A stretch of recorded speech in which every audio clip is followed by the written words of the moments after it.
Welcome.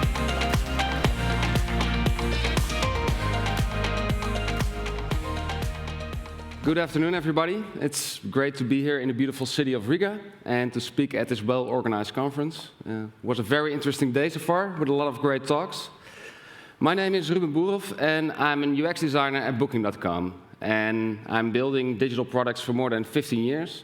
And I have a background of working at design agencies. I managed my own design agency for over a decade, until a few years ago when I decided to combine my passions for tech, design and travel and joined Booking.com in Amsterdam. And today I would like to talk to you about designing for people, about the importance of designing for people, and how you can build experiences that delight the user, but also bring value to your business by putting the customer at the center of everything that you do. And I would like to start with a story. Before I joined Booking.com, I was working as a creative lead in my own design agency, and our team had just won a pitch to create a digital app for Volkswagen. And of course, we were very excited. And until then, the car dealers in the Netherlands received a binder with printed instructions on how they could improve their sales. But unfortunately, as happened often with printed material, it remained unused. And Volkswagen wanted to solve this problem by creating a digital app. So in the next months, we worked together with them with this app. And on the day of the presentation, we gave a demo to a group of car dealers.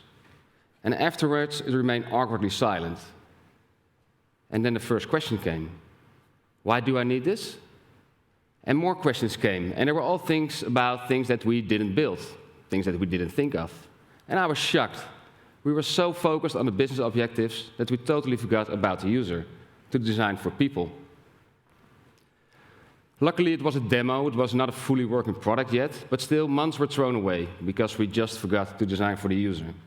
Because instead of a printed manual that nobody used, we created a beautiful digital app, but that nobody wanted to use as well. Luckily, it turned out well in the end. We started over, and together with a focus group of car dealers and our clients, we created an app, and they helped us shape the product that they wanted and needed, and is still used today. And that was an important turning point in my career, because too long I was focused on building products that my clients wanted and needed, while I should have focused on building products that their clients wanted and needed. Because, let's face it, life's too short to build something that nobody wants. And it's at that moment in my career when I shifted from visual design towards user experience design, which I still do today at Booking.com. And let me tell you a bit about Booking.com. I'm based in Amsterdam in the headquarters, and together with a lot of smart people, I work on creating payment solutions for our guests and our accommodations, the partners on our platform. And we're not alone. We have almost 80,000 employees in more than 200 offices worldwide, and we have 28 million reported listings on our platform in destinations across the globe. And I have a question for you. How many room nights do you think are booked daily on our platform? Please speak up. Guess. 12 million. 12 million. That might be a bit too much.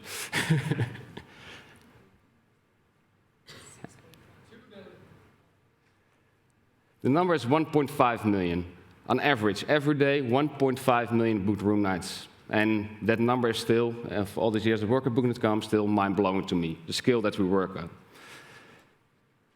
And how do we do that? We do that with a mission. And Booking.com's mission is to empower people to experience the world. And therefore, Booking.com invests in digital technology that helps to take the friction out of travel. And that's exactly what user experience design is. Removing friction, solving user problems, and creating seamless experiences. And I will show this to you with a classic UX example. Maybe you've seen it before, but let's say you were hired as an architect to build a new park. And you go all the way with beautiful lawns, benches, waterway, trees. And then you go back after a few months, and then you see that this has happened. The walkways that you so beautifully designed were not so useful to the visitor. This is how you designed it, but this is how it's used in practice. And that's what we call the user experience. And Steve Jobs expressed this nicely. He said, design is a funny word, and some people think design means how it looks. But of course, if you dig deeper, it's really how it works. And that brings me to this formula. User experience is not the same as user interface. Designing a product is not the same as designing experience, and it's a term that often gets mixed up when people are talking about UX or design. Let's look at this example. We all know the famous Heinz ketchup bottle. It's a glass bottle that's known across the globe. That's what we call the UI, the user interface. Until some smart person at Heinz, probably after doing some user research stuff, let's put the bottle upside down and make it outside of plastic, so it's more easy to put ketchup on your fries. Designing the interface versus designing the experience. And it's the same when you're building a payment product. Let's say we have this mobile app that we probably all recognize when we want to do a transaction. And it's nicely designed, it's a clean interface. But what about the user experience? And with the same design, with the same interface, we can create a totally different experience. We can split the numbers, so it's more easy to read, so it's more recognizable, as on your credit card. We know that you're entering a MasterCard, so let's load the icon, and let's give visual confirmation to the user that the input is correct. And while we're at it, let's change the button to what it actually does, like confirm booking, or save credit card, or pay online. And I'm entering numbers, so let's load a numeric keyboard as well. Same design, but 5 small changes, we can massively improve the user experience. And it may let you think that UX is all about usability. But that's not quite true. It's more than usability. It's an outcome. To build something, to build a good user experience, it has to be useful, usable, but also desirable. And a great example of something useful, usable, and desirable is a Dutch banking app, Tikkie, and how they made payments more fun. Is anybody in the room familiar with the banking app Tikkie? Can you show hands? No one, okay. Let me explain you the payment landscape in the Netherlands. Credit cards are not that common for daily transactions. We pay almost everything with debit cards, and I think over 2/3 of all transactions are paid with a debit card. And we have fewer and fewer people have cash in their pockets. So let's say I went out for dinner with friends, and afterwards we want to split the bill, because that's what we do in Holland. We split the bill. My international colleagues at Booking even make fun of me when it happens, and they say, let's go Dutch, when somebody wants to split the bill. But yeah, that's what we do. But I don't have cash in my pocket, and I don't remember that long IBAN number from my friend. So how can I pay him back? And Tikkie removed the friction out of this experience. This is the app, and it's in Dutch, but I will translate it for you. So it says you can easily get your money back without IBAN. So on the first screen, you say, I would like to collect 15 euros back from 2 persons. You can use any Dutch banking account, although Tikkie is an app from ABN AMRO. It doesn't matter which banking app you have. You send a link to your favorite messaging channel, like WhatsApp or Messenger or your email, and your friend can easily pay you back within their own banking environment. And on the last screen, you can show your friend how happy you are that they paid you back. You can even upload your own custom animated GIF or create your own one. So this is something useful. You can easily split the bill and collect the money from your friends. It's usable, it's super simple and intuitive to use, and it's desirable, it's fun, it's easy. And it's extremely popular in Holland, but it's very local because it probably won't work in Latvia or in other countries. Over 5 million users in the Netherlands, and I think that's impressive because we only have 17 million people in the Netherlands. And they send out 200 Tikkies per day. And on busy days, that can even lead up to 350 Tikkies on busy days. And it has become that popular, the Tikkie even has become a verb. We say, hey, let's send me a Tikkie.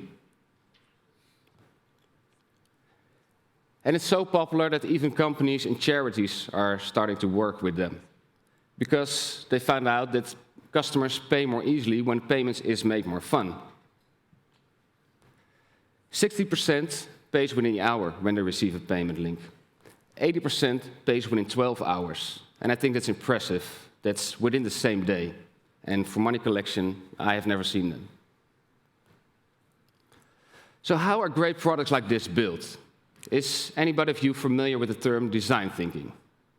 Can I see hands if you ever heard of this? And can I see hands who are using this in their work? Few? Okay. Simply put, design thinking is a framework to solve complex problems. And historically, designers like me are only involved in the last steps of product development and focusing their attention on how it looks or how it works. Like in my case with the Volkswagen app. But good design is useless if you don't solve real user problems. But luckily, things have changed over time, and a lot of companies and product teams now embrace design thinking in order to create products. And it starts with empathizing with your user. Try to understand the user. What are you solving for them? And then define the problem. Generate ideas. Create a prototype, and quickly test it with your user. So you can learn, fail fast, and iterate quickly. Sounds simple, right? In reality, it's more like this. This is when I worked on a project. And as you can see, you go back and forth all the time. It's not as straightforward as it may seem. And that's why in Booking.com we like to work with a more continuous design process when we're building products.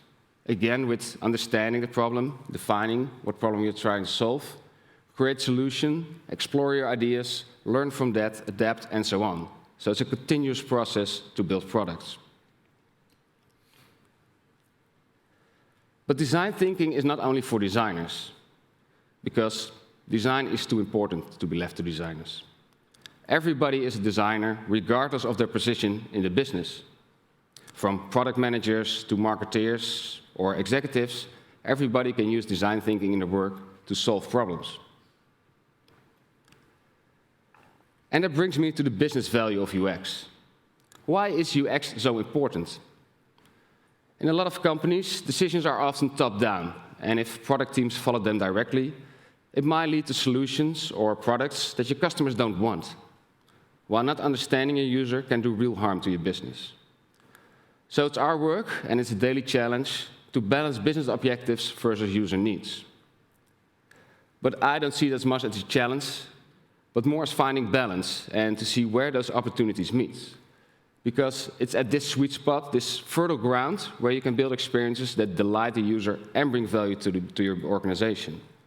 It's here where you can increase retention or utilization or reduce the cost of your customer support.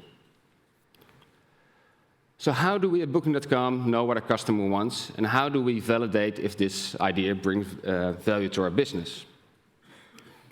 And it starts by putting the customer at the center of everything that you do. And I'll say that a lot today, but that's how we do it at Booking. Put the customer at the center of everything that you do. And designing an experience for the user means first understanding the user, who they are, how they behave, and what are their wants and needs. Because you're not designing a product for yourself, you're designing for people other than you, for people who even may not be like you. So who are our customers? With 1.5 million booked room nights, we have a lot of different types of customers.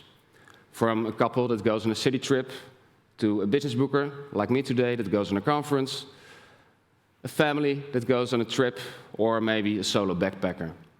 And they can do all kinds of things. They can go skiing and want to book a ski resort, or maybe they want to go on an adventurous hike, or just want to relax at the beach at a nice resort, or book a cruise. The segments are endless, and these are just a few examples. But they all have their different needs, from a cheap hostel to a world-class 5-star hotel. And that brings me to the other important group for us, and that is our partners, the accommodations on our platform. And those are extremely important for Booking.com, because without them we don't have a product to sell. And those properties are managed by different types of owners as well. It can be somebody that's renting out their own home, or the villa or apartment, a private owner, to a professional hotel owner, or maybe a bigger chain. And they all have different needs, especially with payments. A small private owner doesn't have a POS terminal at his property and want Booking.com to handle all the online payments, take the hassle out of payments. Well, the needs for an international hotel can be very different. They want to use online payments to attract new international bookers, or to deal with chargeback, or frauds, or cancellations. So for us as designers at Booking.com, we sit between guests and partners. People who are traveling and experience the world versus people who are renting out their own property or managing a hotel. So it's not only about balancing business and user needs, it's also about balancing guest and partner needs, because they're not often aligned as well. A hotel, for instance, would like to get paid up front, or at least a deposit, while guest only wants to pay after checkout. That can be an example. So it's our job to make it as seamless as possible for everybody involved with our product to succeed. And besides the many partner and customer segments, we also operate at a global scale, which brings other challenges. And one of our formulas is globally scalable but locally relevant. And that's extremely important, and especially with payments, because that's super, super local. Like Tikkie, for example, like I said, is great in Holland and will solve the problems there, but would never work here in Latvia. So how do we build a product that is locally relevant? Our platform, therefore, needs to work in 43 languages, and that's a daily challenge.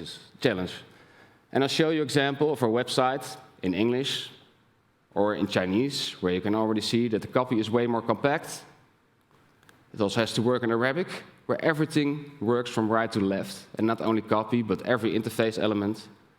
Or Bulgarian, which is one of the longest languages in the world, and it can easily break your interface, so we need to get creative there. And it's not only with language, it's the same with currency.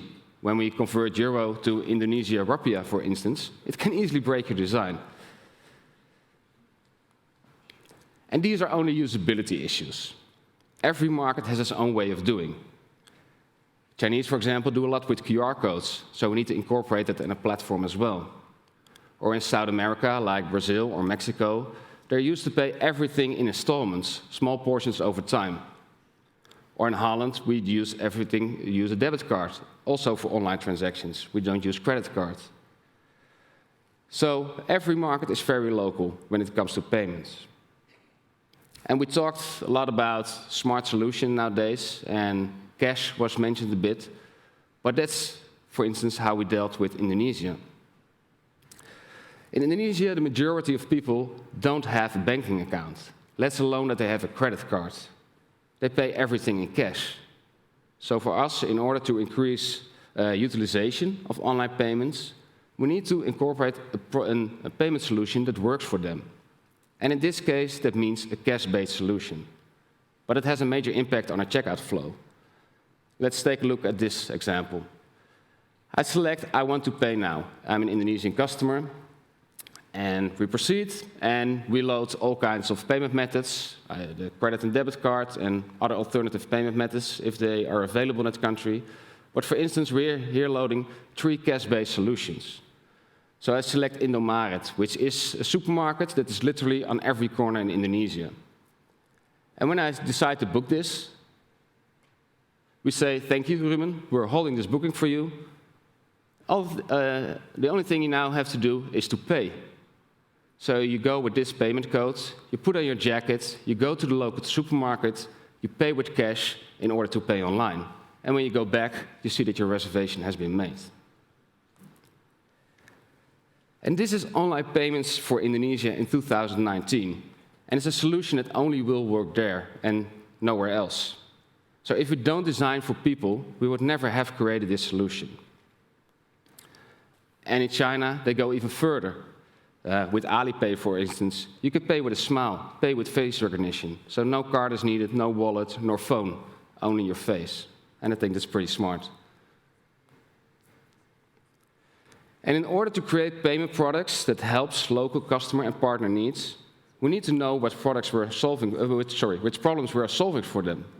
But I'm sitting behind my desk in Amsterdam, and Indonesia is 9,000 kilometers away. So how do we understand what our partners and customer wants? And therefore we need research. And we believe in gathering data about real customers and not opinions. And user research helps us to eliminate our own personal biases when we're creating a product. And we need research throughout the process to understand our users or to validate ideas. But we start with what are the problems that need a solution. And we use different kind of methods for that. We create focus groups, or we do interviews, or we shadow, or dive in our website analytics, for instance, to see, okay, what are the problems that need a solution? What are the problems that people are facing? And once we understand that, we try to see, okay, how are people currently dealing with this problem? And what is the context? And we have different methods for that as well. We look at our competition, do benchmarking, in-depth interviews, or remote testing, surveys, or we go dogfooding. Anybody ever heard of dogfooding? No one? Dogfooding means literally eating your own dog food, and it means try your own product yourself. So step in the shoes of your customer. And for us, that means we act as a traveler. So we use our own product to book an hotel and go there and see what the experience is. And you don't have to use your own product. You can also use the one from the competition and see how they solve the experience. And once you came up with a lot of ideas, you want to evaluate them and test every possible solution to that problem. And we also have different methods for that. We have our own in-lab in Amsterdam where we can invite customer or partners to do usability testing. But we also can do remote testing or street testing, or we can create panels, or we do A/B testing. Who is familiar with A/B testing? Please show hands if you know what A/B testing is. Okay. Are people using it in their organization? Few people. A/B testing is, and we call it at Booking.com, experimentation. We use experimentation to help us validate hypotheses with the goal of addressing well-defined user problems. And I underlined well-defined user problems. Because A/B testing is testing if version A of your website works or version B of your website works, simply put. So you see a lot of people testing whether the color green works versus the color red. And I think that's useless. You're not solving anything there. So that's why I underlined well-defined user problems. So what are you solving? And A/B testing is a really powerful tool that we use massively at Booking.com. On average, we have 1,000 experiments or A/B tests running on a platform every day. I think, as a matter of fact, if we now all open the Booking.com app, we all see a slightly different version of our app. And we have hundreds of metrics to look at. And even then, 9 out of 10 tests that we run fail. They just fail on whatever metric that we decide to choose. But that's how we learn, how we can iterate and change our product. And those changes can be very small. For instance, this is an experiment that we run a few years ago on our website where we test whether version A or version B works. Who can spot the difference? Please speak up if you see it.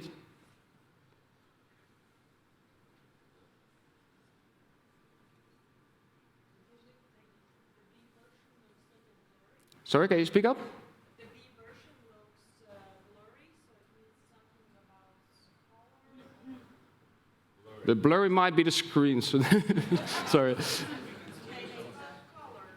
P. Single room, pay when you stay or pay later. Exactly, the difference is there. Free cancellation, pay when you stay, versus free cancellation, pay later. And you guessed it, which one do you think that won?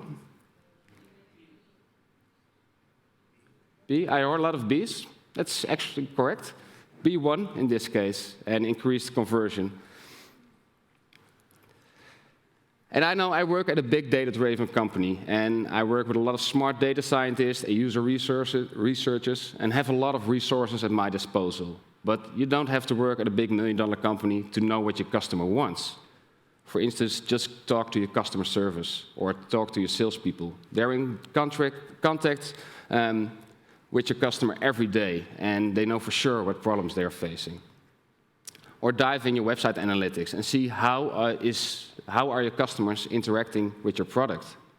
Or go dogfooding. You now all know what it is, so just try your own product yourself. Try to step in the shoes of your customer and see what is the experience they have. Or use at your competitors and see how are they solving the problem.